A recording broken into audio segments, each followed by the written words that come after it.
All right, hello and welcome to the Off by One security stream. So, interesting turn of events this week. I was originally going to talk about exploit mitigations and walk through how we can help improve the defense of Windows administrators and their environments by going through all the different components of Exploit Guard. But since we had a nice new attack come out, it changed plans a bit, and we are going to talk about the 3CX supply chain attack and talk a bit about what you need to know. I am lucky enough at SANS and outside of SANS to have built a network of really amazing peers and friends that I can call on anytime there's something that's outside of my area of expertise, or if it's just something where needs some more second opinion, third opinions. But I've got with me today Anuj Soni, Dr. Johannes Ulrich, and Douglas McKee. So I want to do a quick intro of these three gentlemen, and then we will move forward. So Anuj is a principal threat researcher at BlackBerry, performing malware research and reverse engineering, supporting their cyber threat intelligence and incident response teams. He's also the author of SANS Forensics 710, which is the advanced reverse engineering malware course, and is co-author with Lenny Zeltzer in the Forensics 610 malware analysis course. Super cool advanced course. 710 is using Ghidra to do all kinds of fun things. So definitely a course worth checking out. Dr. Johannes Ulrich is the Dean of Research at the SANS Technology Institute College. He's also the founder of the infamous SANS Internet Storm Center, which I'm sure everyone is familiar with. It's a major contribution to the field. Dr. Ulrich has been a developer, still is a developer, and teaches 522 at SANS, which is defending web applications. He also co-authors that with Jason Lamb. Douglas McKee is currently a principal engineer and the director of vulnerability research at Trellix, where him and his team focus on discovering and analyzing vulnerabilities. He's recently become the lead author with another instructor and author at SANS, Ishmael Valenzuela, and he's an instructor of SEC 568, which is a brand new course on using product security testing to combat supply chain attacks. So very, very relevant. All three of these individuals are experts in the field, and I'm very excited to be able to talk about this area. So when you think about supply chain attacks related to software, obviously SolarWinds comes into mind because that was a huge one that had come out a few years ago and touched a lot of organizations in a very negative manner. And this one here is kind of reminiscent of that one. And when you think of supply chain with software, it's like, well, are vendors using open source software and statically compiling that into an application that's being shipped? Is it a common open source library that's all over the place, or is it dynamically compiled? Obviously, that's only one component or one attack point where these types of attacks can occur. When a lot of these involve libraries, malicious libraries that either have backdoors or the Trojan or something else, or maybe they have a vulnerability in them. And you get into a situation where there's a lot of applications out there that have a dependency on a specific version of a library. And I remember the term DLL hell with Microsoft and Windows, talking around like, if you've got an application that has a dependency on a certain version of the DLL, from where is it loading it? And if you look at the search order path that Windows uses, there's something called DLL safe search order, which is a misnomer. It's not a good name for that because it's certainly not a safe practice. It actually starts by looking in the current directory of the application to see if the DLL is loaded there. And then it goes through this process of walking through things like the current directory, whatever that means. It goes through the System32 folder, the system folder, sysfile64 potentially, and then eventually gets out to anything that's an environment variable path, and it'll look for it there, as well as some other locations that are potentially dangerous. So that's one consideration. I know some organizations or vendors will say, well, if we need to make sure a specific version of a DLL is being used, we can take the DLL that needs to be used, put it into the current directory of the application, so that way it doesn't grab the one from System32. It's like a little hack you can do there. But that's a bit of what we're going to talk about. You've heard of DLL side loading and unsafe DLL loading attacks. So I guess with this one, with 3CX, tell us a bit about, and I don't know who wants to go first, but about how this was discovered and where we're at today. I guess I can talk a little about this. Actually, show my screen, because then I can just sure. show a little bit of that. Where it was found. Let me just see. I think I have it up here. No, here. This is sort of how people really start to become aware. And actually a little bit similar to what we had with the SolarWinds attack, that antivirus, good old antivirus, not to talk down here on Sentinel-1, but detected, hey, something bad is happening here, and started to quarantine this particular application, this 3CX desktop application here. There are, I don't see it here, I think some of them got deleted now, but there are some comments then, of course, from support here at 3CX saying, hey, it must be a false positive. Why don't you call up Sentinel-1, and then later CrowdStrike was another one that was mentioned here, and tell them to sort of get their act together and make sure that our application isn't blocked. A lot of people talked about this. What should you do if all for a sudden a valid application that you're used to, that you have used for years, is being flagged as malicious?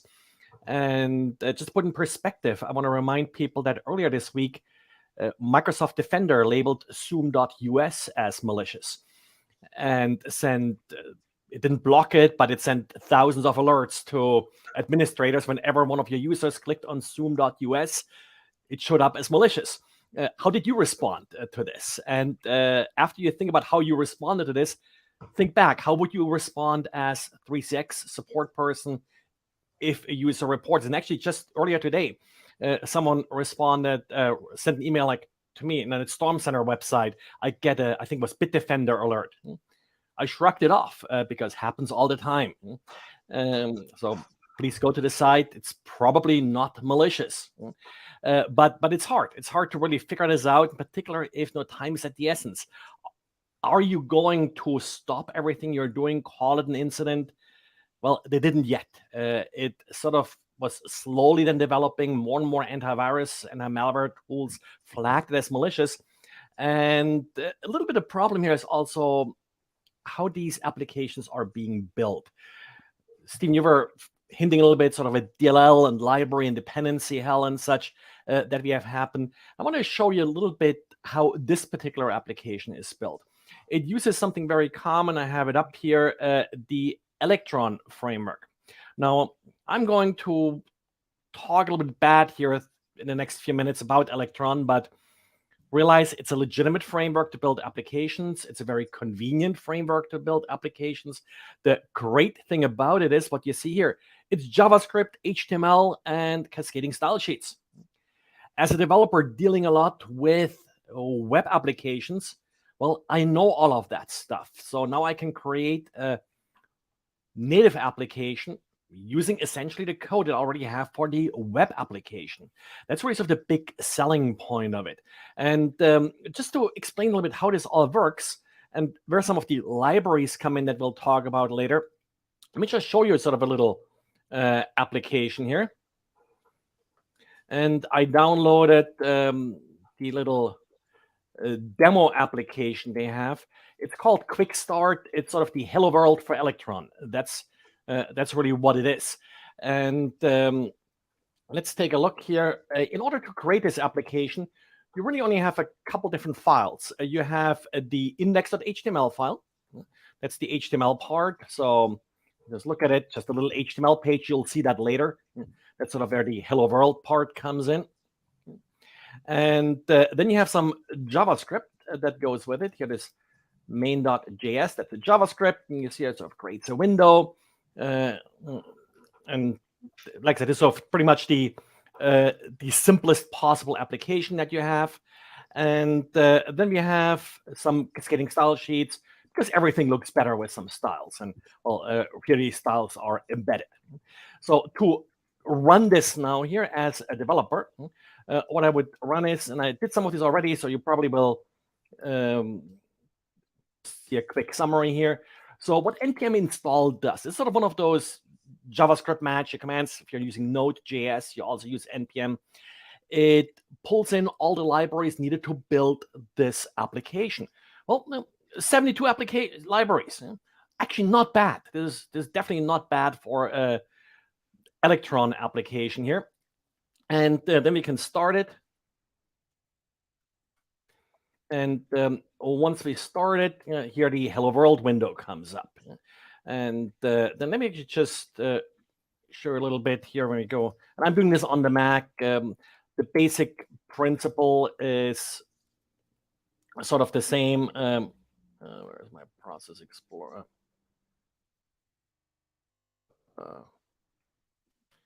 Let's just do it the old-fashioned way.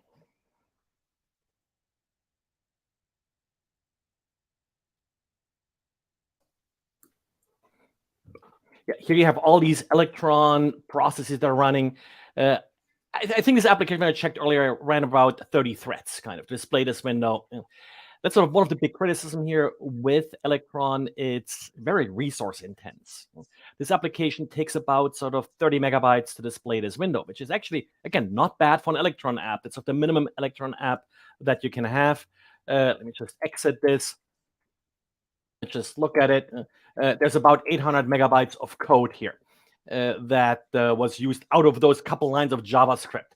So, and the big part here is that when you're talking Electron, the way these applications run is it's actually running in Chromium. That window that you saw earlier is a Chromium window. So you have basically, Google Chrome, the Google version of Chromium. It takes a bunch of resources. And with that, also some interesting dependencies. And one that sort of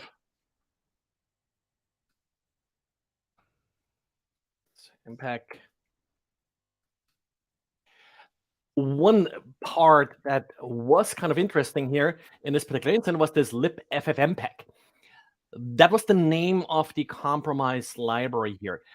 This library is actually installed as part of the Electron framework because it is part of Chrome. If you remove this library, the application just won't run. So that's part of it. It's a normal component of every single Electron application here on the Mac. That's dylib. That's the equivalent of a DLL just for the Mac. And I think later we'll have some demos also what this looks like on a Windows machine. But so yeah, if you see lib FFmpeg, you're not necessarily compromised here. It's a normal component. If you have the bad version of it, that's when you're compromised. The good thing now is that, antivirus and malware tools have added it to their list. And let me just show you this. I do have the bad one here in this zip file. And if I unzip this, hope this doesn't go too bad, but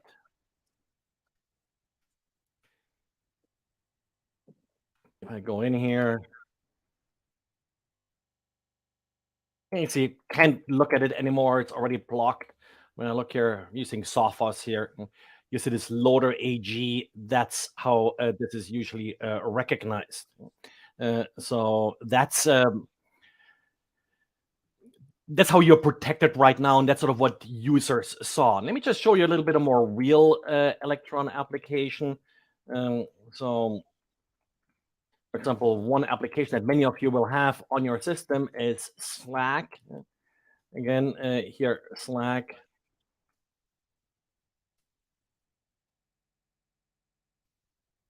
Has the lib FFmpeg here as part of the package that's coming in. So now, in order to see the source code here, you're going, it's again a little bit different on other operating systems, content, resources, app. Here.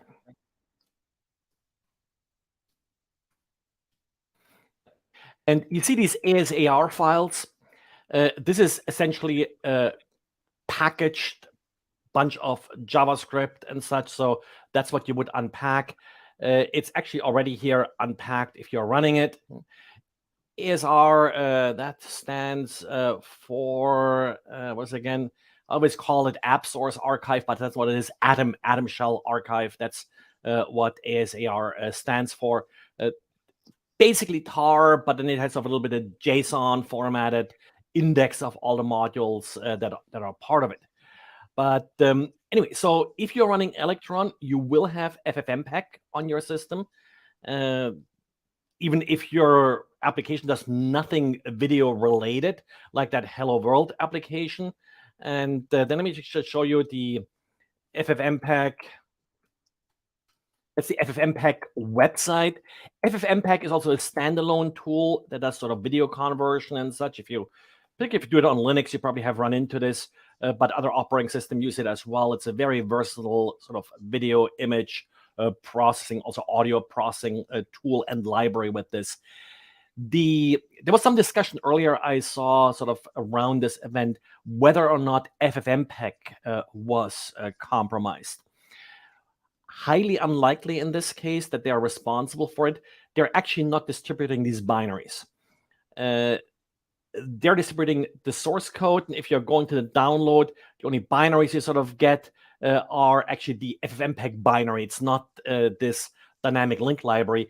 That comes from as part of Chromium, that particular library. So yes, maybe Chromium was compromised, was of the other option.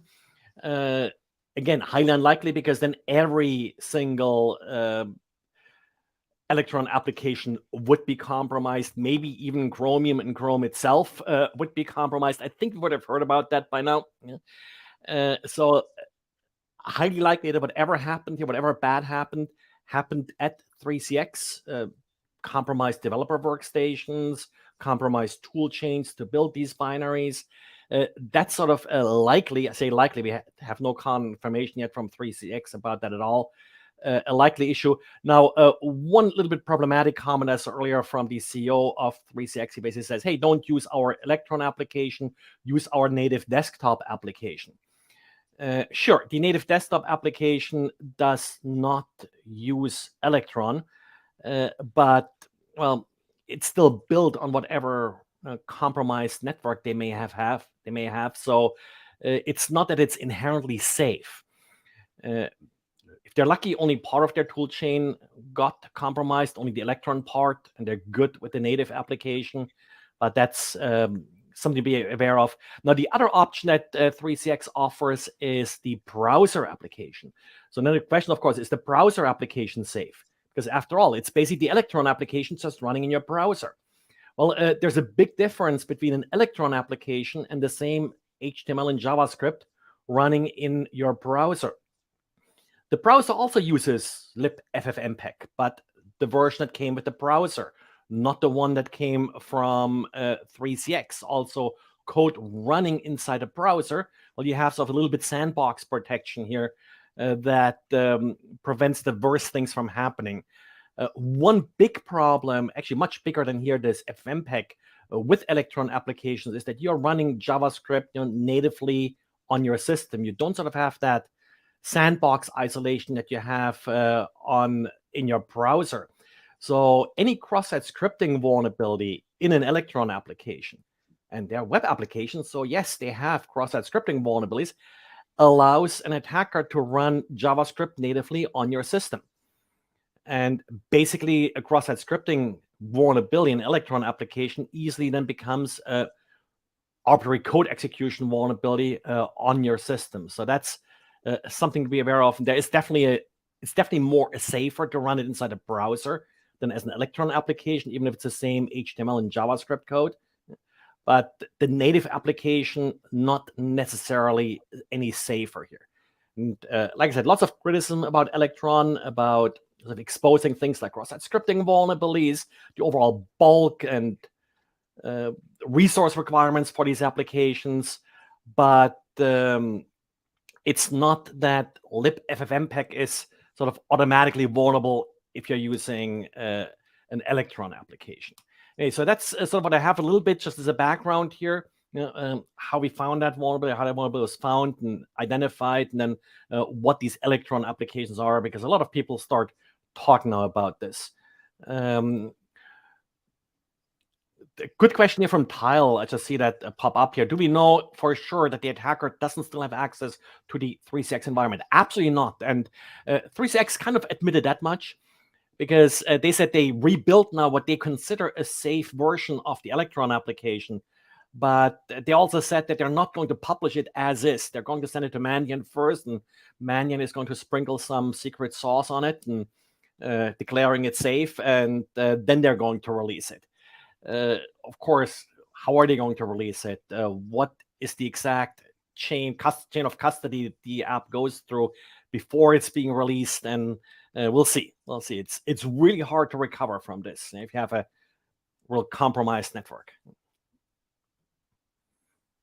Any questions here? Any other comments, Steve? No, it's a lot of great points. Really, really helpful. Thanks for the demonstration and such. No, we definitely got some questions coming in here and there, but I've been putting them up as they come in. But I guess, Anuj, can you tell us a little bit about the detections and IOCs and a little bit about reversing the malware, which I believe you did? Yeah, sure. Thanks, Steve. So Douglas, actually, do you mind sharing your screen with that chart? It might be good to just remind everyone about the execution chain here. So quick shout out to at Frogger on Twitter, last name Rochia. Hopefully, Thomas Rochia. Hopefully, I'm pronouncing that properly. Thomas, my sincere apologies if I'm not, if you're watching. But this is a fantastic diagram that Thomas came up with. This is on the Windows side, as you can see in the logo. On the top right, he came up with an equally awesome diagram for the Mac side. But I'll just briefly talk about the Windows side, as that is what I'm personally a little bit more familiar with. Although keep in mind, at a high level, you're still talking about the same concepts on the Mac side as well. So just to kind of refresh everyone's memory as to what the execution flow looks like here. Of course, we have a Trojan 3CX application on the Windows side. We're talking about an MSI, an installer. And MSIs, if you unzip them, you'll see they are comprised of many file types, including .exes and supporting .dlls as well. So within the MSI for 3CX, you have the .exes associated with the actual primary application. And you also have the supporting DLLs, like the FFMPeg .dll that Johannes just talked about. In addition, there's another DLL called a D3 decompile. Those are the two main DLLs that even in the legitimate MSI are present in terms of their file names, but they have been manipulated and modified in the Trojan app to perform malicious behavior. So when you're dealing with the malicious MSI and you install the application and then the primary .exe associated with the 3CX app actually launches, it's going to, just as any normal Windows application would, it's going to load its dependencies. And one of those dependencies is ffmpeg.dll. Now, as I mentioned, that is one of the two libraries in this case that was modified maliciously. Specifically, within this modified ffmpeg.dll, the DLL main function, which is used to initialize a DLL, is essentially modified to search for a second DLL. And that second DLL is going to search for, as you can see here in the what we just zoomed in on, is the D3 decompile.dll. Okay, again, that D3 decompile.dll, a file with that name is contained within the legitimate MSI as well. But in this particular case, of course, it has been modified. It's been modified to basically add an encrypted blob. So the way this works is that the ffmpeg.dll during execution, the malicious version, is going to look for a certain sequence of hexadecimal bytes, literally FEED, FACE, or feed face. Once it finds that, it'll then extract bytes that occur after that sequence of hexadecimal values and decrypt it in memory. Upon decrypting it, that will reveal a combination of shellcode as well as a third DLL. Okay, so we're on to DLL number 3 here. The shellcode is going to be responsible for reflectively loading that third DLL and then actually executing it. Upon executing that third DLL in memory, it will then reach out to a GitHub repo, which has since been taken down, and it will start pulling .ico or icon files. Now, icon files, as you may guess by the name, right, they're just literally icons, and that's what these are. They're PNG files, except these are special PNG files. They include an overlay. An overlay, by the way, is just data appended to the end of the file. And in this case, that overlay is comprised of base 64 encoded data. So again, all this is happening in memory. That third DLL in memory, once it makes a request to for one of these ICO files, and if it's successful in actually obtaining one of them, is going to extract that base 64 encoded content from the end of one of the icon files. It'll then decode it, base 64 decode it, as well as AES decrypt it, which will reveal in memory essentially a C2 domain. Okay, and those C2 domains are now widely published. And it'll then try to contact one of those C2 domains to download what we think is the final stage here which, based on some analysis that is currently online, appears to be an info stealer. Now, that final stage is only, I think, held by a select few people, as those servers are no longer available. I myself and my team at BlackBerry, we have not actually taken a look at that, as we do not have access to it. And again, it's not on VirusTotal, doesn't appear to be public. But the couple of vendors that have published some information about that final payload seem to indicate it is an information stealer of sorts. So that's just kind of a high-level overview of the sequence of events that occurs. And as you, depending upon how you're counting here, right, you can see here in the chart, there's at least 6, maybe 7 stages here. Now, in terms of detection, there are a couple of approaches you could take. Let's talk about memory, file, and network. Your best bet here, because again, the ultimate goal is not just to detect this exact group of files, but similar behavior. The good news is when you're talking about multi-stage malware, most of those stages occur in memory. Now, what does that mean? That means those stages have to involve the allocation of memory, the change in permissions of those regions in memory to make sure they're executable. Oftentimes, additional libraries have to be loaded and resolved. And so those are kind of heavy loading activities that malware and malicious loaders have to do because they don't take advantage of the Windows loader built into the operating system. So from an in-memory detection, which is really your best bet here to identify similar behavior, you can look for the allocation of memory regions, the updating of those regions to include executable permissions. You can look for specific malicious techniques commonly used, like API hashing to obfuscate dependencies, which this 3CX Trojan app does use as well. So those are a few different ways to identify this behavior in memory. If you're talking on disk, you are talking about some traditional kind of approaches like signature-based approaches in terms of byte sequences based on hashes. If you have access to an antivirus vendor that uses mathematical models, that will certainly help here as well. And of course, you could use YARA rules. And in addition to that, of course, as I mentioned, there are a variety of network indicators, domains now published online by just about everybody. And so on the network, you could look for attempts to contact those individual domains. So those are kind of 3 kind of broad categories of detection that you could bring to the table here. It's fascinating. I mean, and everything you described there is pretty standard fare, right, for this type of malware? Yeah, and that's again the good news here is although this is of course a devastating attack to the organizations impacted by this, if you break this down into the individual stages, which is what Thomas has done very nicely here, each of these stages, none of this is new, right? I mean, the fact that an application is Trojan is not new. The idea that you're talking about payloads decrypted in memory and shellcode loaders and modifying permissions and reaching out to C2 servers to pull down additional content for decoding and decryption, none of that is new.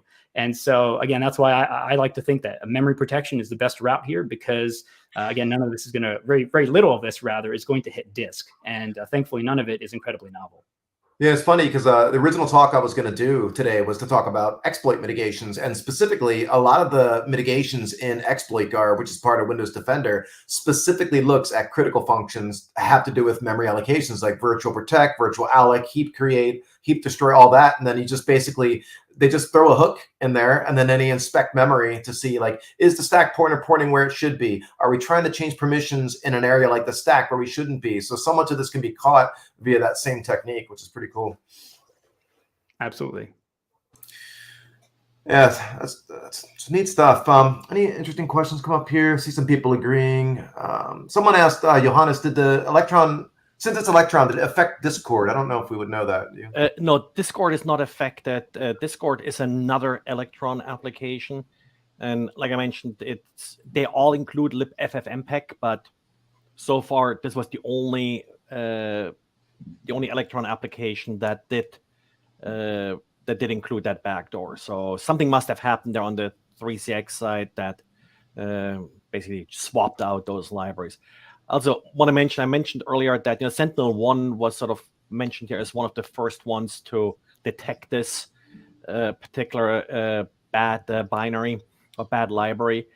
And we obviously, hey, there are all these great detection techniques. If you're going to put my screen up quickly here, I have a sort of one 3 months ago a post here on Reddit. Sentinel-1 also did detect 7-zip as malicious. So whenever you implement these detection techniques, it's always this fine balance you have to hit here. Sometimes, in particular, software like 7-zip, they want to be fast, they want to optimize things. They may use some system calls in odd ways to make things faster, which then, of course, triggers the same alerts that you do have from malware, because they sort of behave a little bit like malware. They bypass standard system calls. They use their own to make things faster. And that's sort of a common issue. And that, of course, is why administrators, why users often discard or discount those alerts and just click ignore. Yeah, and it's funny, someone mentioned egg hunting with shellcode, which is basically similar to where it's going and looking for a hexadecimal pattern, because then it knows it found its payload and it knows it can continue to the next stage, which is pretty cool. A lot of the malware out there uses a lot of the same techniques as exploitation does, in fact, often. So cool. So I guess let me ask Doug, moving on, like, how would you go about preventing this? So you do a lot on like product security testing and supply chain attacks and such. Like, how would you go about preventing, or maybe even detecting this a bit more? I know you talked a bit about detection already, but yeah, detection of supply chain attacks is always a challenge, right? We come back to the question of like, if they didn't compromise my organization initially, like what is it that I can do as an end user customer to be prepared for these type of attacks? And before I jump into that, Steve, because Johannes was talking about Electron apps, and from a developer's perspective, I thought it might be interesting to talk a little bit, just a few minutes, about Electron from a reverse engineer's perspective, kind of get the flip side of that coin. And what's really interesting about applications like Electron type applications, you can actually get access to the original source code. It's a little bit differently than when you would, for example, like a C application. And you already pointed out this folder here, this app.asr, tar-like binary, if you will, pack binary, and it sort of unpacks itself when it runs. As you can see here, this is actually the 3CX application, and you end up with these two node files. And what can you do if you want to actually investigate these a little bit further? If you're trying to gain knowledge or do what I like to call deep enumeration, binary code analysis of what you've got running on your network, and you want to get past these type of files here, what's kind of interesting is we can use the actual ASR application very similarly to how you would use tar, and just go ahead and unpack this application to take a look at some of the source code. And so you could you do this very easily by just using the extract command. Again, very similar to tar here, where you use tar extract, and you provided the app.asr. And by the way, as a side note, if you're not familiar with Electron apps and you're looking through this directory over here, let me go back to my other screen, and this is the 3CX desktop application, and you're like, man, how does this application work? Is this Electron? Is it a C application? This APP directory is always present when we talk about Electron apps, and same with this file of app.asr. So that's a big clue that, hey, I'm dealing with an Electron app, and we can use this method to unpack that application. So running this command, I'm going to cheat a little bit. Already did it. Takes a few minutes, right? Kind of the smoke, the concept of already did have one done in the oven, cooking show style. So we've got. You can actually now look at the JavaScript that was used to create this app. Now, in some cases, it's obfuscated. We are kind of looking at like a decompiled scenario, so it's not always the easiest thing to read. In fact, if we go down here and look at one that I haven't made pretty, right? It looks like a giant blob of code, but there's actually a lot of features out there that allow you to format this really quickly. So there's some plugins for VS Code that allow you to kind of bring this back to a more readable format. And you can start browsing and looking through the code like you would source code. So it's good to understand the different ways to investigate different type of applications in code that you have out there. And this is definitely one that you can use for Electron specific applications. But that was a little bit of a tangent. Let's talk a few minutes about what Steve's original question was, which was more focused on like, hey, what can we do to prevent this type of stuff? And one of the things that's interesting when we talk about preventions of almost any type of attacks, and is extremely important specific to supply chain attacks, is this kind of concept of understanding normal, right? We can't detect anomalies in our networks and in our applications if we've never taken the time to understand what normal is. We talked about alert fatigue a few minutes ago about, antivirus software detecting things that are malicious that shouldn't be malicious. And so therefore we're just susceptible to clicking, next or ignore. The way we help get over that alert fatigue and knowing what's good and what's not good is by first understanding what we have on that network, right? And product security testing is definitely one tool in our tool belt that we can use to do that and kind of go through the operation of saying, before I'm compromised, before there's a supply chain attack, what exists on my network and how does it work? And I don't mean how does it work by like, let me go read the website and the marketing material, how it works. I mean, like really know how it works. And that can be a daunting task. So let me just show you like a few things like 3CX specific, since that's the topic of the day, that you can get your hands dirty and try to understand how these applications work. Some of these tools are going to be familiar to you if you took like maybe SAN 610, a shout out to that class, right? It looks very similar to malware analysis in an aspect. But like if we use tools such as Process Monitor here and Wireshark, right, we can collect a whole bunch of data and about what's going on when this application's running. And you know, my co-author Ishmael likes to say, Doug, not everybody can read the matrix, right? Like figure out how can you make this in a format that I can actually understand and consume in a quick amount of time. So what I want to show you is when we're trying to define our definition of normal or what to expect from our application. So that way we know if an alert is nonsense or if it's relevant to our environment. A tool like ProcDot, where we can combine information about an application running both from the network and from on the Windows system running, and it doesn't have to be Windows, but that's the example here. We can get this high-level overview of what's going on during runtime. We kind of can take that data that is maybe more difficult to read and boil it down to things that are very simple to see in a few moments. Now I'm going to zoom in here. I know this is impossible to read, not trying to get you to read it at the moment, but I do want to show you one cool thing about the way this application works, is you can actually do a kind of a video almost, or a play-by-play action. So you can go back in time and see what happened when. And again, I know you can't see this at the moment. I'm going to zoom in, I promise. I just want to have you see the scope zoomed out picture for a moment, right?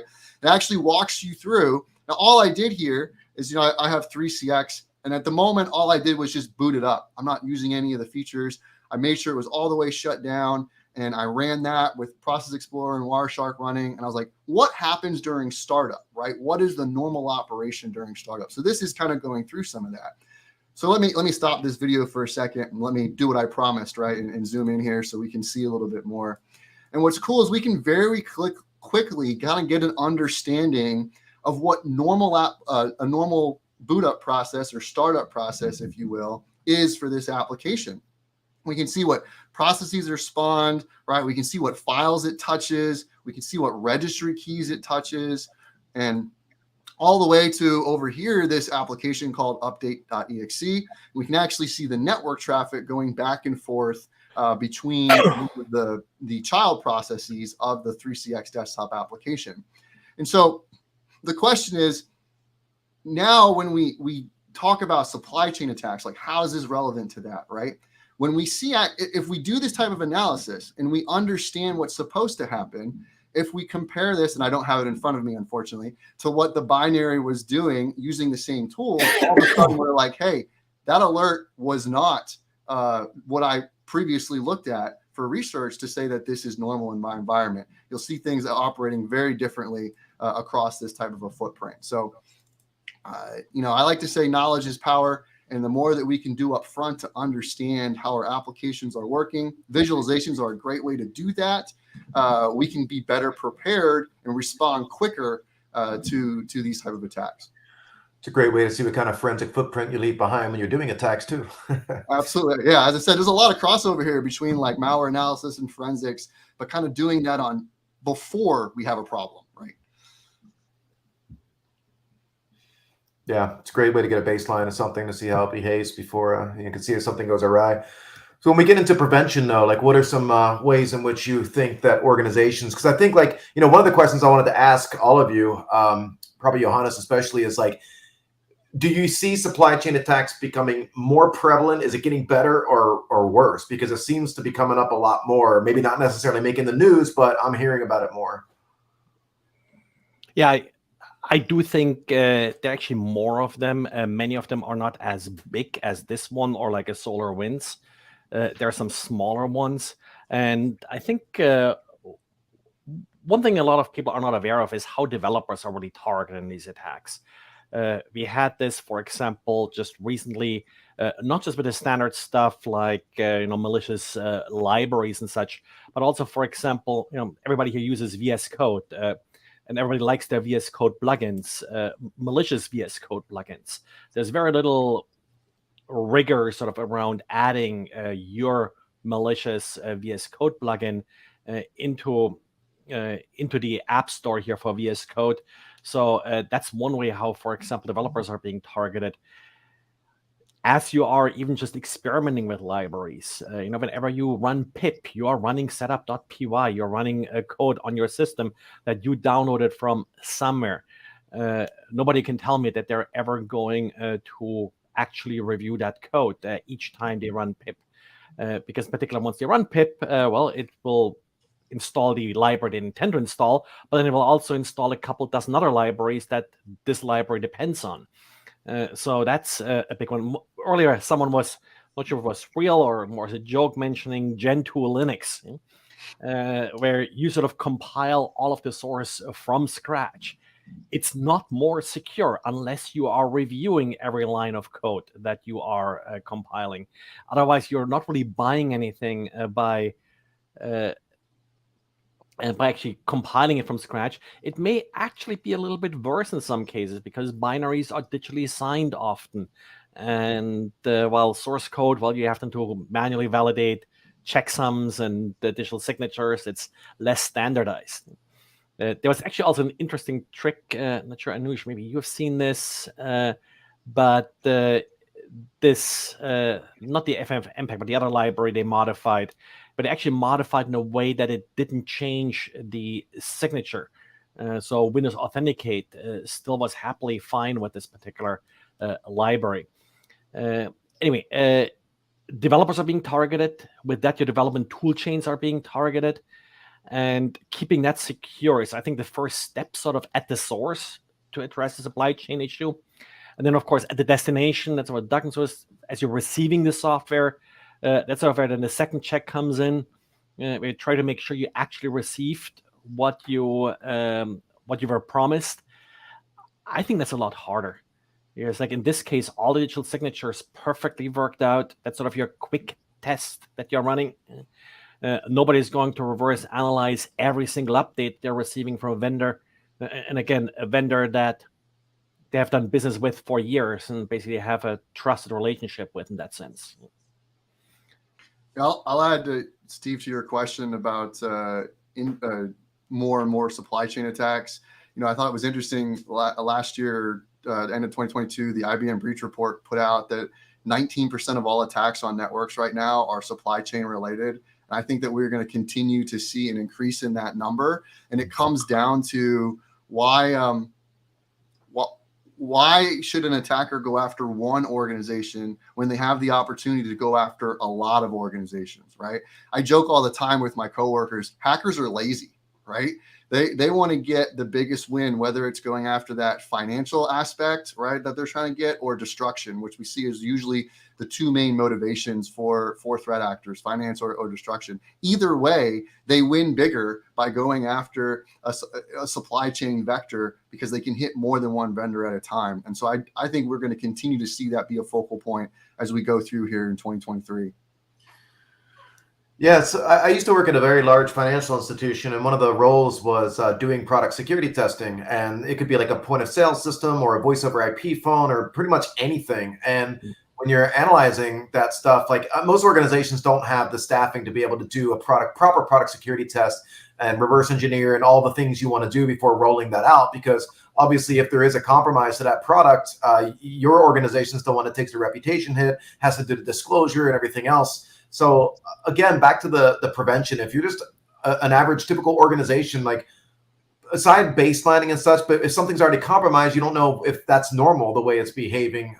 So like, is there anything else you can think of from a prevention standpoint? I mean, I know, Anuj, we talked a bit about memory protections and things like that are looking out for abnormal system calls or things that just, more of a behavioral analysis versus signature-based analysis. But like, is there anything else organizations can do other than just running antivirus or memory protection software and just trusting the vendors.